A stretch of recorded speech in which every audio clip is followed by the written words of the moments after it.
Good evening and welcome to another episode of Shattercast, where we talk all things value with video. And on tonight's episode, we're going to talk about how to identify and target your ideal audience. Now, when it comes to video, often I like the terminology your ideal viewer, your IV, the lifeline of your content, that sort of gist with it, because I'm magic with words like that. So it's so important to understand who your ideal audience is, or your target market, to make sure that you can talk to them specifically when you're crafting your message, when you're creating your content. So I think for me, it makes sense to let's jump to Alex first, because I think marketing is very much the first point of call of where your audience is going to see you and going to hear from you, going to know you. So it's important to know who they are. So walk me through how you would look at identifying who your ideal audience is. Well, when it comes to ideal audience or a target audience, it's the foundation of all kind of marketing. Because when we think about marketing, it's about markets of people. But whenever we're talking about marketing or business in general or videos, it's always, well, who's the person you're talking to, and get as specific as possible. So you're not even talking to a group of people, you're talking to a specific person. So whenever people are asking me like, well, what video title should I do? What should I call my webinar? What should I call my book? It's always like, well, who are you talking to? Who's the person? Start with the person. And so to identify and target them, you kind of have to remember you're speaking to a human. Like, we often segment businesses like, B2C, B2B, whereas, it's slightly corny, but everything's H to H, everything's human to human. So, without getting too jargony or getting too, well, I have to be professional, I have to be this, I have to be that. You have to be whatever it is that your target market, your audience, that person needs you to be. Like, you have to understand what's the language that comes for them. So what I often like to do, when we often think just on a surface level about target audience, we often think, age, gender, education, geography, and that's important. There's basic demographic stuff. But what's more important is getting to the level of what we can call, like, the psychography, or whatever the word is, the motivations, the beliefs. Psychographics, isn't it? I think psychographics. Psychographics, yeah. There's a few different like psycho words that go on, but like, it's basically about how do you articulate their world so well that they're like, oh my goodness, this person's a mind reader. Because if you can do that, if you can get to that level of understanding your target market, the copy you come up with, the video ideas, the messages, the hooks, it can be so well targeted that you can't help but stand out. In business, you want to avoid being boring. You want to avoid being bland. You want to avoid being beige. There's probably another B word, but let's just go boring, bland, and beige. You don't want to be vanilla. You want to be the person that stands out and gets remembered. And that all starts with the topic of today, targeting and identifying your ideal audience. Right. So Nath, you work with people now, and one of the things you help them identify is their audience, and work with them from very much a sales perspective of understanding them and leading them all the way through to conversion and understanding that side. How important to you is it to know who your audience is, and how do you help your clients get there? It's fundamental. I think Alex touched on it. Understanding their specific problems that they have is key. And more often than not, businesses that I've worked with have hustled to a point where they've started to stagnate. And generally that's because they've got sales, but they don't actually understand why their clients actually purchase from them. And you have to go into what Alex has just said, understanding specifically why that person purchases. If you can go deep into that, you can understand who that person is, what makes them tick, what's their pain points, what's their frustrations, and then you can take that to the next level and figure out what the problems are that they're having. Once you've identified all of the problems, you can go into the impact that they have, and that's having a true understanding of why they're purchasing, because if you can understand that, you can solve their problem. Your sale becomes a lot easier, and it's a consultative sale. It's not just a sale for sale's sake, which then builds a relationship and builds retention, which in turn helps you to grow as a business. Cool. So if somebody comes in and they don't currently know who their market is, they know they've got a product, they know they potentially solve a problem, but they're not entirely laser focused yet on who that is. What sort of things can they do? Is there any exercises that can be done that can really help them understand who that person is, so they can really start to hone that messaging? Alex hit the nail on the head, really, in terms of, it starts off with who's your ideal client, your basic geography kind of questions, but then it goes deeper. So most people will go, right, I know what they look like and feel like. but they'll only really know that they're CEO, their founder, their head of department. They'll know superficially what their pain points are, but actually it's about digging deeper than that. What are their fears? What are their frustrations? What gets them out of bed in the morning? How do they show up in their daily lives? What's the dream scenario? So what's the solution that you're offering? What are they actually looking for? Does that give them their dream scenario? And then the flip side of that, what's their nightmare? What's their fears? What's the worst thing that could ever happen? What happens if they don't take your solution? What's the impact that has on the business? But from a sales perspective, when you're going in at that level, you're showing that you're the expert and you can show them the light. You're leading them towards the solution. But also that Alex said, you're human to human interaction. So it takes it to a different level again. But as for ways of actually solving it, it's asking those questions I've just gone through, but digging deeper. So have they already brought from you? What are they currently doing that's stopping them from getting the results that you've now discovered that they have because you've dived deeper in the previous questions? Just snippets of their internal dialogue. If you can get into their head and their psyche, you will then start to map down what it is that's motivating them to make the purchase. Again, it comes back to identifying what problems you solve, what problems they have, the impact and the issues that they're facing. If we go another level deeper as well, because that's those to tease out all those questions there, because those are really good questions. And I think often, like when we're asking these questions, because a lot of times, if I'm doing marketing with clients, I'm always going on about who are we talking to, ideal client profile. And I think any business should be updating their ideal client profile at least once a quarter, or at least sitting down and going, what have we learned about our clients? Is this still true? Because sometimes people do this exercise once for like 10 minutes and then they put it in a drawer and they're like, yeah, I've done it. And it's like, well, unless you're using it to dictate your messaging, you haven't got it. And it's just going down deeper and deeper, because in marketing, for example, there's understanding why people do stuff, what motivates people, the psychology. And then on the far other end, there's the data. So on the far left, there's understanding why people do what they do. On the far right, there's the data, clicks, conversions, money in the bank, whatever. And in the middle, all of that stuff is what we call marketing. So it's like, this is my clients. This is why I think, what I think motivates them, why I think, my understanding of them and how they operate. And here's the data. So what do I actually have to do? And this is where the customer journey comes in. What does this person need at each of these stages? And people are motivated primarily by emotion and by back of the brain stuff.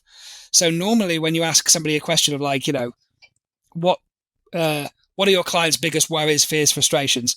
What's their dream scenario? What those kind of questions. People will often talk about surface level stuff. Well, they really need leads. They really need sales. They really blah, blah, blah. It'll be very surface level. And then you have to keep diving down, not accept the first answer and go, yeah, but what's really the problem? Because if we think about human beings, most of what actually really drives us in the world is very primal. It's like when I was learning copy, they talk about the 7 deadly sins, lust, guilt, envy, whatever it is, pride. That's what drives us. Those kind of things are what drives us. Why does somebody really buy that car? Because they want people to think they're really cool and they want to attract more women, whatever. It's not just like, oh, yes, well, I read the handbook and I really like the color green. No, that's not why you really bought it. Why we do what we do is all about those kind of underlying emotions and status. So if we really want to understand what's driving our clients, we've got to go to that deeper level. And there's zero judgment, but it's about, if I can get that and articulate that, if I can talk about the kind of things, and even on YouTube, like I might have a title which is like, 5 ways to improve your website or something. If I'm like a web designer, great, I can give points. But if in those points I can start to articulate the real kind of like, isn't it terrible? Like, you've got this website, but nobody goes to it. And it makes you feel like, what's wrong with me? Why don't people, I feel so frustrated because they go to my competitor. And if I can start to articulate that stuff, the person watching isn't just going to be going, oh, that's a useful tip. They're going to be going, wow, this person understands me. So therefore, they must have useful stuff. So I just want to share, like, this is the benefit of going deep with this stuff, is that it gives you a power that you can put into all of your content that stands you apart from the, 101 tips about pampering your poodle or whatever the video title is. Great. You've got many tips. go a level deeper and articulate the actual feelings and motivations of the target market. 100%. And most people will only do it for their business, for example, and do it as an overall arching, who is my ideal client for the business? When actually what you find is that every product should have an ideal client, because as you mentioned there, one product doesn't solve all problems. So there will be a journey along the way. And if you've got a product staircase, for example, somebody at the lower end that's paying £500 for a product, somebody that's paying 20 grand for a product, they're going to have different problems, different pain points, different solutions to those. And you need to do that deep dive exercise on every one of those products, and as an overall brand and as an overall organization, as to who your ideal client is. Because actually, Alex Hormozy will talk about the 3 different offers. Your core offer is one offer. You need to focus in on that as well as everything else. It's not just one and done, as Alex said. It's an interesting perspective to think that as a business owner, we're always told, who's your ideal audience, who's your ideal audience, and you simplify it. So you just think there's one person.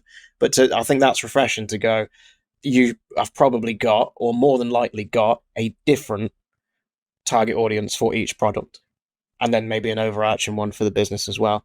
And I think, as you say, if you can dig into what those motivators are, and if you can dig into what those fears and those nightmare scenarios are, those what does it cost you if you don't do X kind of scenarios, then once you've got them bullet point out, you can use them then within your messaging. And as sort of Alex's example was a minute ago, is you can then build stories around them.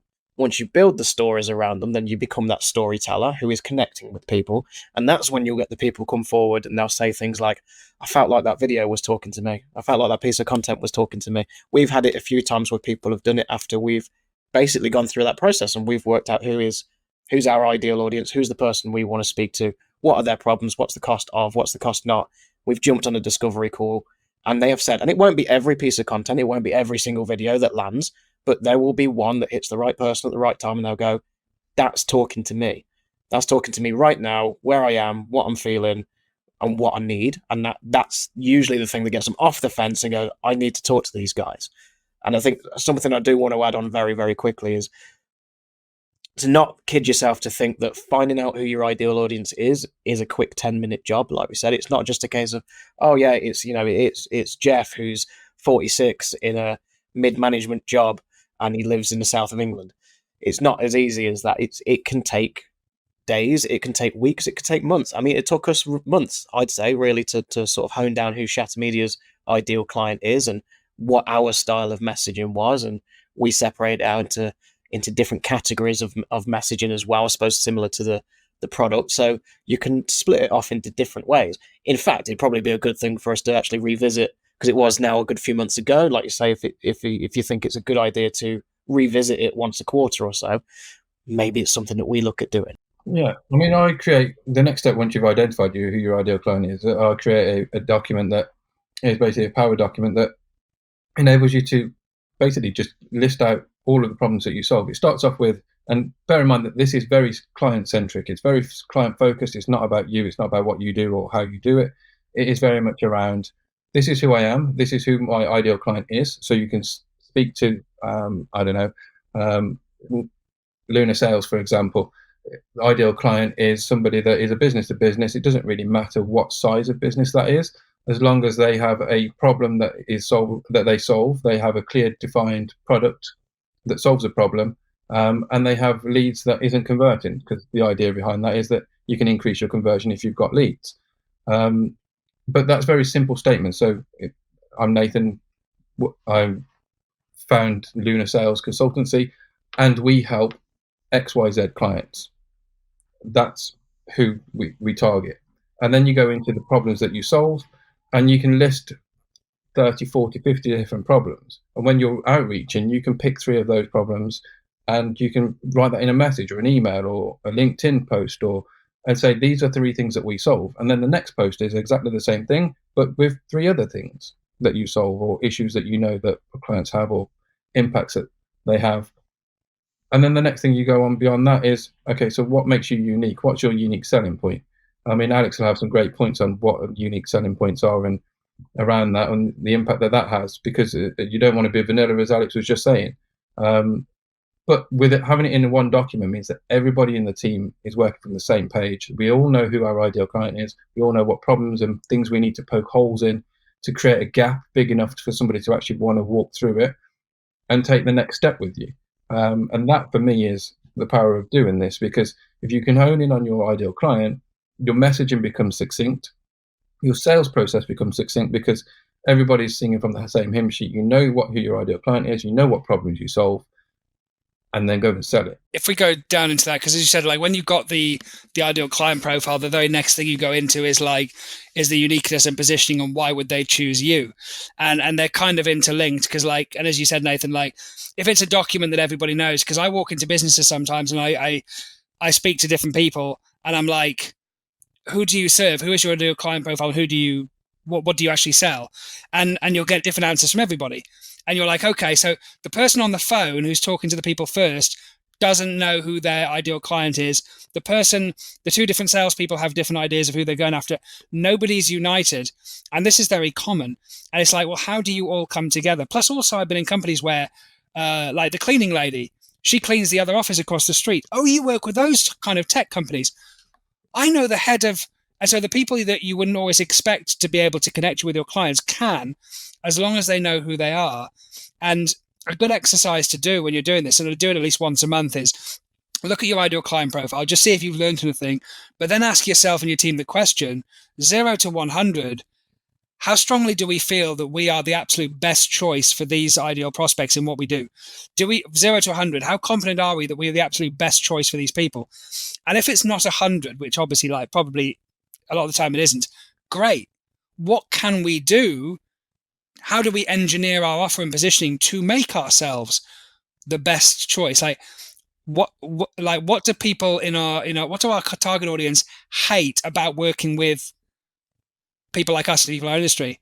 Great. What do we do to guarantee that won't happen? Or how do we stand out? So when you've got that ideal client profile, you can look through their eyes and go, how can we position ourselves better? But also from content, what are they actually looking for? Like, how can we serve them on a deeper level? So when we're looking at YouTube and videos, like even before, I was doing some tech stuff on a page. I go to YouTube, how do I do this? X, Y, Z. Video comes up. Instantly, there's loads of music, loads of stuff. The guy does a big setup, so I'm like, next video. The guy, it's only like a very quick video, but he's like, hey, do you want to know how to do X? Boom, boom, boom. Here's how you do X. So I'm like, oh, that's useful. Of course, 5 minutes later, I got another problem. Go to YouTube. I see that guy's channel. I'm like, he does good videos. Click. So obviously, he's attracting people who've got tech problems, and he's a tech person, but he understands what his audience want. Zero waffle. Get to the point. Give me the stuff. If I was like doing something else, like I don't know, oh, what's the meaning of life? I want some inspiring motivational video. I wouldn't want a 30-second like, there you go, mate. There's your answer. No, I'd probably want 20 minutes of, so even the length of your videos, whether you use music, the examples you do, the B-roll, it all comes down to who are you targeting and what do they want? Because it's not a cookie cutter approach. It's a bespoke, look at things through their eyes. And as you said, Nathan, make sure everyone on your team is aligned so that you're all looking through the same eyes at the same stuff. Because if you do marketing or video and you show it to somebody, like, cause I don't know about you guys, I've done this before where I'll say I've written some copy and it's been like, I showed it to my wife, she didn't like it. I showed it to the taxi driver, he thought it was rubbish. It's like, great, you're trying to target like people in fintech. Does, Bob, the newsagent guy, is that your best opinion? You've got to look at it through your target audience eyes and go, what do they think? Not what does Bob the Builder think? What do they think? So yeah, it's always important. It's the conversation I end up having a lot with people is like, always seek feedback, absolutely. But be careful of whose feedback you listen to, because it has to be the right person. Because, we say it all the time that, your content isn't for you. So bear in mind it's for your audience, which is why it's important to know your audience. And bounce it off other people. You can get ideas off other people. You can get a gist for whether it's good, whether it's bad.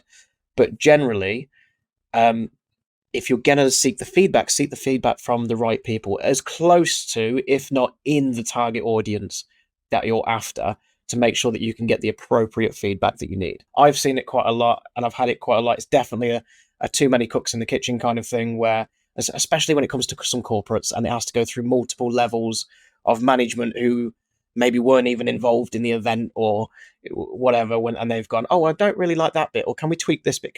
What they're now doing is they're adding artistic opinions and points of view, whereas content is a form of art. So it is subjective. Some people will like it, some people won't. And again, it's why it's important to know the audience that you're trying to target, because you want to gear it towards them, not towards anybody else. If I jump in there for a sec, Joe, because I think that's important. And you mentioned Alex Hormozi before, and like, there's something I think that's actually a good lesson about him, because when he was asked about his content strategy, he said, I just did a ton of content. Like, and there's a benefit to that, because like, he didn't stop and go, what's the perfect content?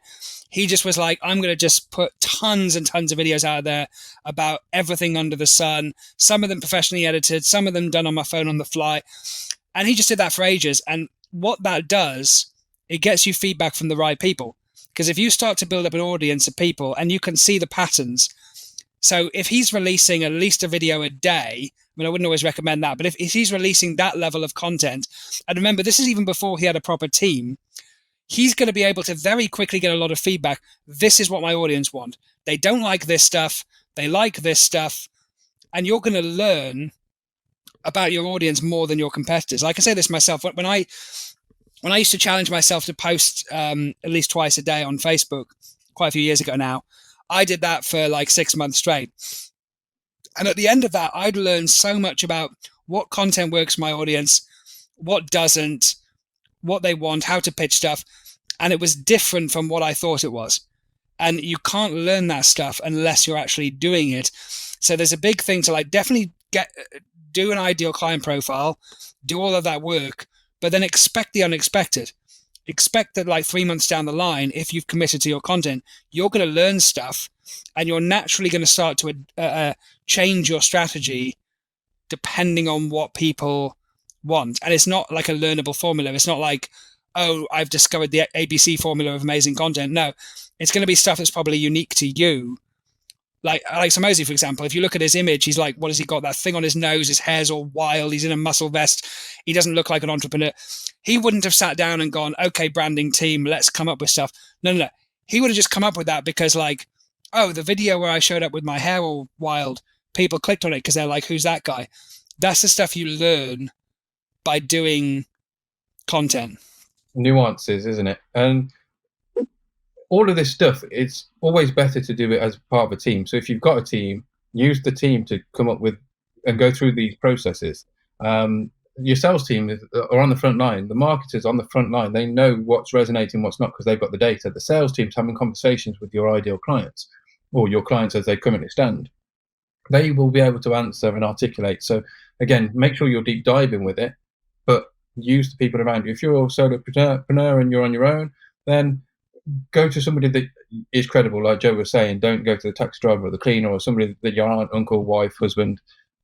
Those aren't your ideal clients. So look at somebody who you believe is your ideal client and ask them the questions and get them to actually bounce ideas off each other, because it's much better to do it as part of a team or than it is as an individual. But make sure you do that and do a deep dive and don't just do the surface level. I mean, I think that it has if you can deep dive into it, it has such a bigger impact on the back end. Like the thing to remember with all this is it's not a case of going, I'm doing all this work to make a sale.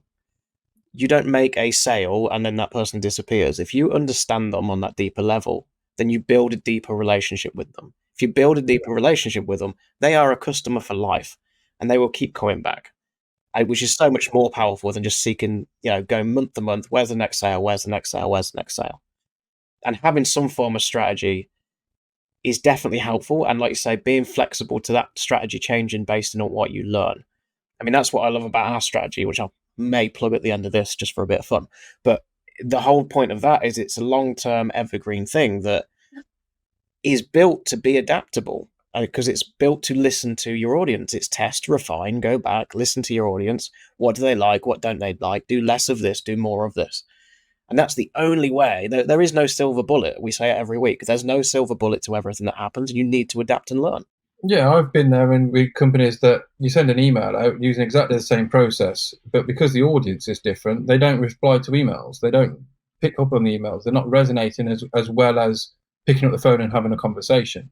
Or I've tried it with LinkedIn emails, and again, depending on your audience, LinkedIn emails just don't work with a certain type of audience. Then Alex will have this where certain types of audiences will be on Facebook or TikTok or LinkedIn. It just depends, because it is unique to you as an individual and your organization and the problems that you solve, and they're individuals too. Remember, it's not about you, it's about them, where they show up, where they hang out, not where you want to hang out or want them to hang out. None of this is about you. It's always about the audience. When we come back to feedback, this is just like a practical tip I'll give to people. If you are actually reviewing your content, or you do it as a team, and it doesn't have to be videos, it could be anything. Here's a little exercise you can try to actually get more valid content. Get people to frame their feedback in the form of like, my opinion is X, and we could test it by Y.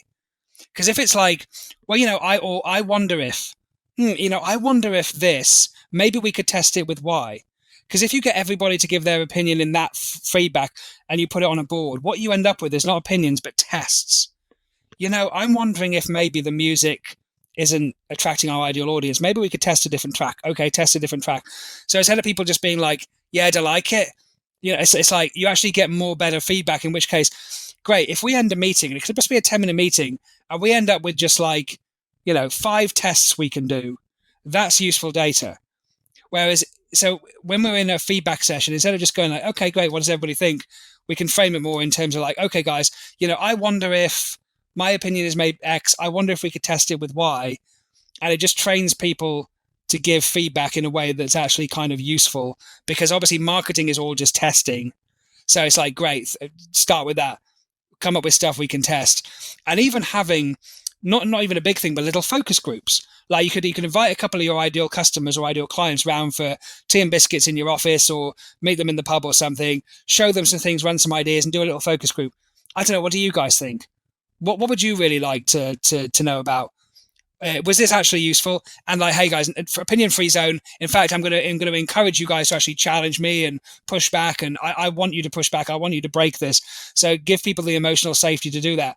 But if you just get a couple of your ideal clients and you just arrange that, you're going to get some amazing data on what they actually want, what they actually believe, what they actually think. And basically that's going to be, and that's a very low cost marketing exercise, basically, that can get you a massive amount of quality feedback. So I just wanted to give you those 2 practical tips or things you can use. I do something very similar in terms of when I go into teams and sales teams. It's actually ring up your ideal client. Don't email them, and ask them for feedback. Look, you're a really valuable client. We really value your custom. Can I just ask, what made you purchase from us? What benefits do you get from using it? How does it fit into your world? What makes a difference? How does it make a difference?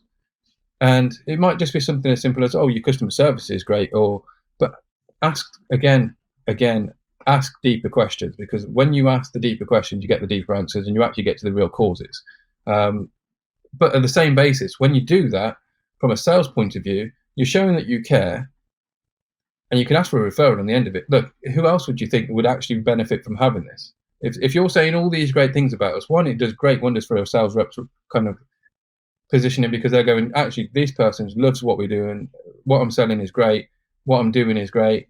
And as an organization, you're getting exactly that same feedback. But then you ask for a recommendation at the end of it. It's the easiest recommendation you can ever get, because they've just told you all the great things and reasons why they want to be using you and what they're using you for. So a recommendation is nothing at that point. Have you got 2 or 3 people who would love it? Prepare to be shocked as well, though, because like, as you just said, Nath, if you ask customers, what made you buy from us, you might be shocked, because a lot of people are like, the reason people buy from us is X. And then when they actually ask the customers, it's like, what, you buy because of that? So just be prepared that it might change your marketing. Yeah, definitely. A company I used to work with, they had a feedback form that when we spoke to everybody, and the feedback that they got was, we use you because you assign us our own account manager, rather than us having to go through telephone systems and get put through to other people. We get a dedicated account manager. Now, the company that we're speaking about took that for granted. That was just something that we did. But actually, that feedback meant that was a selling point.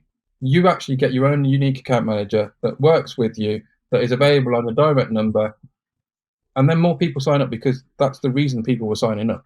Nobody thought of that across the whole business. They thought it was the product and everything else. Yes, it was.